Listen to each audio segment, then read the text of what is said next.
नमस्कार दोस्तों, भास्कर न्यूज में आपका स्वागत है। तो दोस्तों, आज हम बात करेंगे। अमेरिका ने भारत को 31 MQ-9B ड्रोन बेचने के सौदे को मंजूरी दे दी है।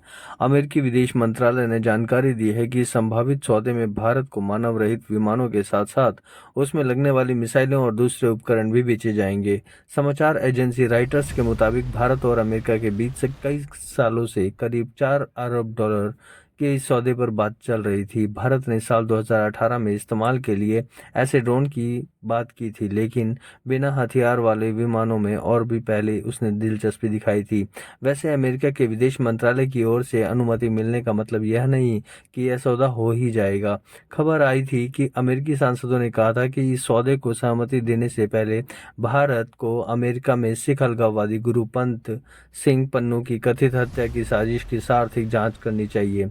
अमेरिका के डेमोक्रेट सांसद कॉर्डिन सीनेट की विदेश मामलों की कमेटी के प्रमुख हैं। उन्होंने कहा कि अमेरिकी जमीन पर हत्या की साजिश की जांच को लेकर राष्ट्रपति जो बाइडेन की ओर से भरोसा मिलने पर ही उन्होंने इस मामले पर अपना रुख बदला है। राइटर्स के मुताबिक पिछले साल भारत के प्रधानमंत्री नरेंद्र मोदी जब अमेरिका की आधिकारिक यात्रा पर गए थे, तब उन्होंने बाइडेन प्रशासन से इस सौदे को लेकर तेजी लाने के लिए कहा था। इस समय भारत ने खुफिया सूचनाएं जुटाने के लिए MQ-9 विमानों को लीज पर लिया हुआ है। पेंटागन ने कहा कि general Atomics aeronautical system company को इन विमानों का ठेका दिया गया है।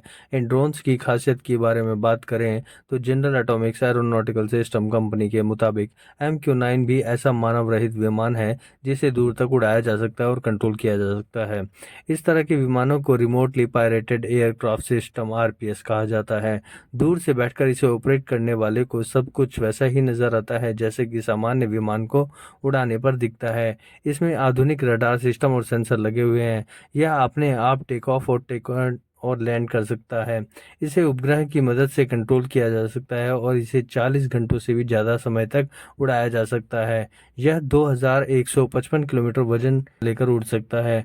अगर इसके इस्तेमाल की बात करें तो इसे दुर्गम जगहों पर भी मानवीय मदद के लिए यूज किया जा सकता है। खुफिया सूचनाएं जुटाने के लिए, सीमाओं की निगरानी रखने के लिए, हवाई हमले करने के लिए, आपदा में राहत पहुंचाने के लिए इसको इस्तेमाल किया जा सकता है।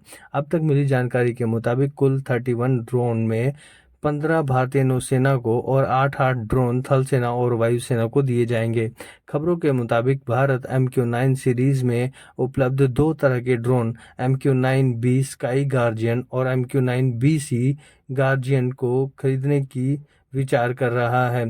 सी गार्जियन ड्रोन समुद्री निगरानी के लिए इस्तेमाल किए जाएंगे, जबकि स्काई गार्जियन ड्रोन की तैनाती जमीनी सेनाओं की रखवाली के लिए दिए जाएंगे। इस ड्रोन को हासिल करने की भारत की योजना अपनी मानव रहित रक्षा क्षमताओं को बढ़ाने के लिए की जा रही है। उम्मीद जताई जा रही है कि यह ड्रोन भारत को अपनी सीमाओं पर निगरानी के लिए क्षमता को बढ़ा पाए।